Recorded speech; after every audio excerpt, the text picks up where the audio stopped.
आप सभी को प्रणाम। कैसे हैं आप सभी लोग?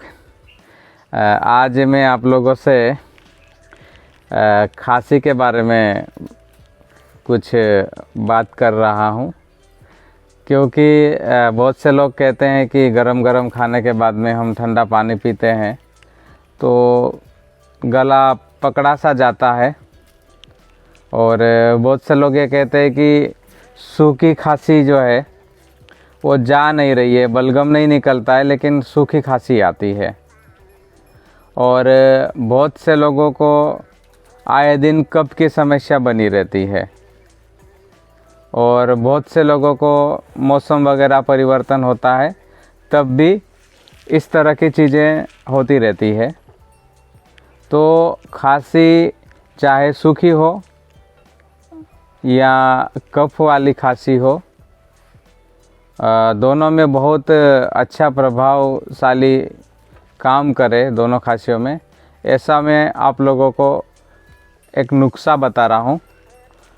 आप अपने घर में आराम से उसको बना के उपयोग कीजिए और लाभ लीजिए। नुस्खा इस प्रकार है।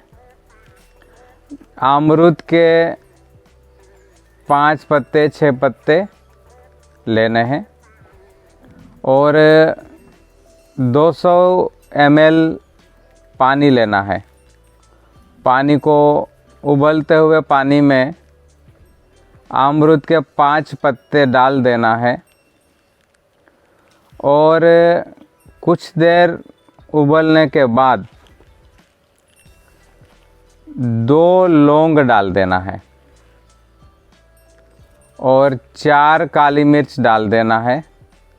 जब पानी उबलते उबलते जब 50 ग्राम 60 ग्राम के समथिंग बचे तब इसे छानकर आराम से सिप सिप करते लेना है। ऐसा आप 2-3 दिन लगातार दिन में 1 से 2 बार करते हैं तो आपकी सूखी खांसी हो या बलगमी खांसी हो बिल्कुल ठीक हो जाएगी।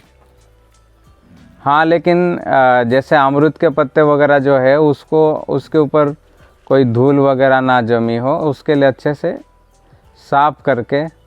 साफ़ सुथरा करके पोंछ के फिर उसका उपयोग करना चाहिए। अभी ठंड का सीज़न भी चालू होने वाला है तो बहुत से लोगों की इस प्रकार की समस्याएं होना आम बात है। तो आप ये नुस्खा कीजिए घर में। अगर कोई इस तरह का है तो उसको बताएं और लाभ लीजिए। निर्दोष औषधि है। तो आज बस मैं ये नुस्खा लेके हाजिर हुआ था। आगे कल और ज़बरदस्त एक नुस्खा बताऊंगा मैं। बस आज इतना ही। आप सबको प्रणाम। आप मस्त रहे, आनंद में रहे, इन्हीं कामना के साथ।